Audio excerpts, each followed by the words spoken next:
This is Michael Popok, Legal AF. We have a new Russian disinformation campaign aimed at Kamala Harris to try to interfere with the outcome of the November election. It was caught by Microsoft and published there. There's a Russian troll farm, which is known as Storm 1516. They're notorious for creating phony videos using paid actors who impersonate journalists and bloggers and the like to spread scandalous, false, and defamatory information like wildfire on social media against a candidate of their choice, in this case, Kamala Harris.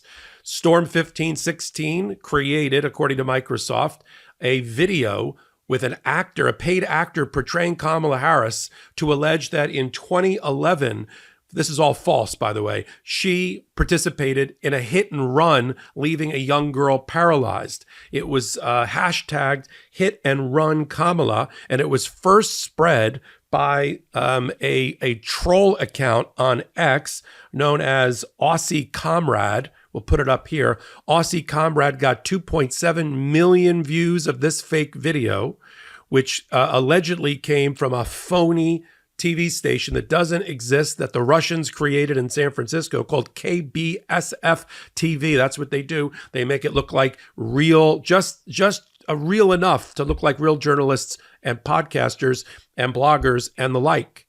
And now it ran out there, and people think on the right-wing MAGA that Kamala Harris, did a hit and run on somebody. Does anybody think that somebody's been in the public eye for 30 years and as a prosecutor, somehow we would miss the fact that she was also involved in a hit and run accident? But this is on the heels, just to show you the coordinated attack on our election system by foreign actors. The Iranians notoriously were caught and shut down by Microsoft going after Donald Trump. And the Department of Justice has identified that Trump is a target of an Iranian assassination plot. On the Russian side, we know who the Russians want to see elected because they're going after and trying to cut Kamala Harris down to size with phony videos with paid actors portraying Kamala Harris. This is on the heels of the Department of Justice just indicting RTTV, which is an arm of Russia propaganda owned and controlled by the Russian government. And two employees there at Russia TV, or RTTV, were indicted by the Department of Justice in a far-reaching conspiracy that involved the Russians pumping $10 million into a Tennessee-based right-wing MAGA media company called Tenet Media, who supports, and we'll put up their website in a minute, which supports all sorts of alt-right podcasters like Tim Pool, Benji Johnson, and Dave Rubin. Those guys took money in the millions of dollars to spread false information on behalf of our enemy, the Russians. Now the Department of Justice says, well, they were duped. And of course, they ran onto their podcast and said, oh, we were victims. Oh, you were victims. Didn't you think it was a little strange that you were being told to blame the Ukrainians, to build up and pump up the Russian side of the war? There's one story in particular in the Department of Justice indictment against these guys in which RTTV said to them, we want to run a video in which we're going to accuse the United States and Ukraine of a mass shooting at a music festival in Russia. And they said, sounds cool to us. Yeah, happy to report that. And then they did. I was wondering why these alt-right people were so against Ukraine. I thought it was just a reaction to MAGA and their leader, Donald Trump. No, it was the Russians paying them and telling them what to do. So on the heels of that, is anybody surprised that Microsoft has shut down this operation and reported it? Here's what we have from Microsoft.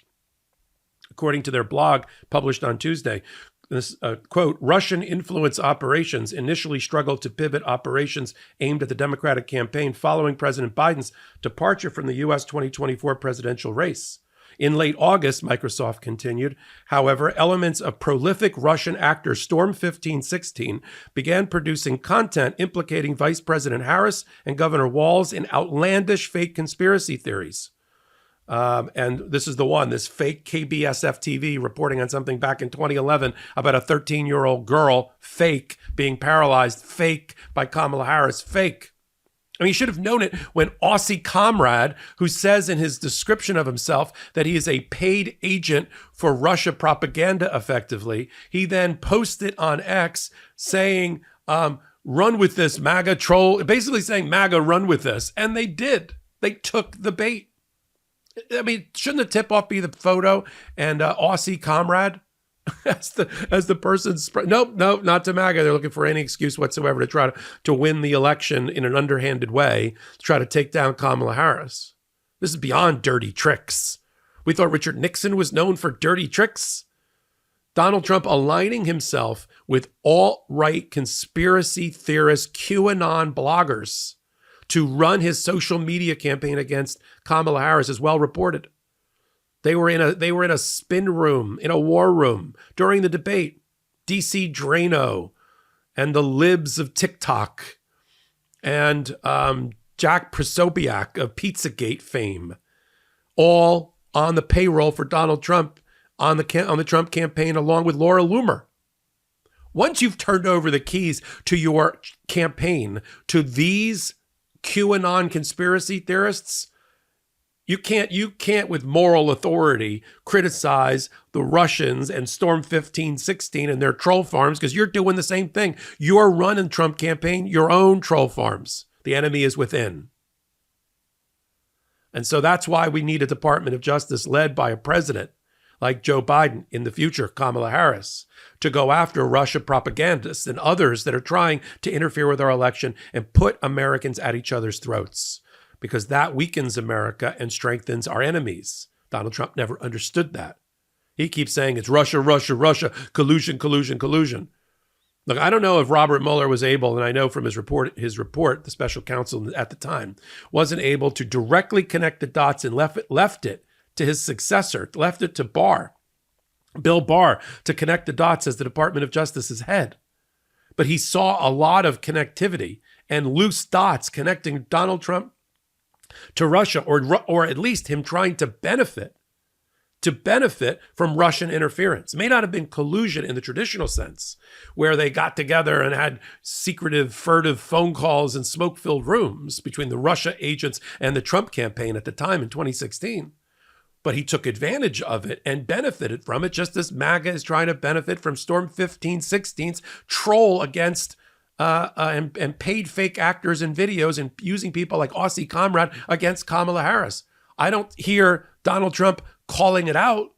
I don't hear him saying, there's no place in American politics and elections, no place for this type of Russian interference. I'm going to win fair and square, if not at all. I don't hear that. I hear giggling, I think, at the Trump campaign. Oh, this is good for us. Oh, a fake video about a hit and run accident. How pathetic. How morally depraved. But that's where we're at. And I love the high dudgeon and the pearl clutching over at the right-wing podcasters. Tim Pool, Benny Johnson, and Dave Rubin over at Tenet Media, who barely didn't get indicted. Only because all they were guilty of, apparently, was greed, right? Avarice and greed. And whatever other deadly sin you like to think about. They just took the money. They just gladly took the $10 million that Russia, through RT, I mean, it's right there, Russia television. I mean, in fact, to troll us, Russia television, RT TV, when they got bounced from the United States and got barred, they had a very great comment that just sort of admitted it right there. They said there's only three things that are there are three things that are certain in life. This was from RT on the way out, right? Reported to Reuters news agency. This was the quote they gave Reuters. Three things are certain in life: death, taxes, and RT's interference in US elections.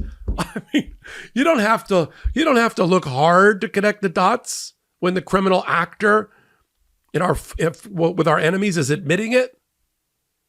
So, the fact that they took $10 million through a Tennessee media company, MAGA media company, and then all these guys got on board as podcasters to spread disinformation and lies to their 2, 3, 4 million followers apiece. I think that's why people come to the Midas Touch Network. But we're going to continue to follow everything about the Russia attempt to interfere in favor of Donald Trump. You don't hear, J.D. Vance was big on, you know what the big difference between the two parties is right now? One party got shot out and the other party didn't, which sounds like an invitation, which I'll cover on another hot take. But you know what the other big difference is? We don't hear about the Russians trying to interfere in favor of Kamala Harris against Donald Trump. See, that's the part that Trump never admits, because he can't. It's not that the Russian, he was colluding with the Russians. He was benefiting from their troll and their misinformation campaign. And why are the Russians going after Kamala Harris the way they went after Joe Biden?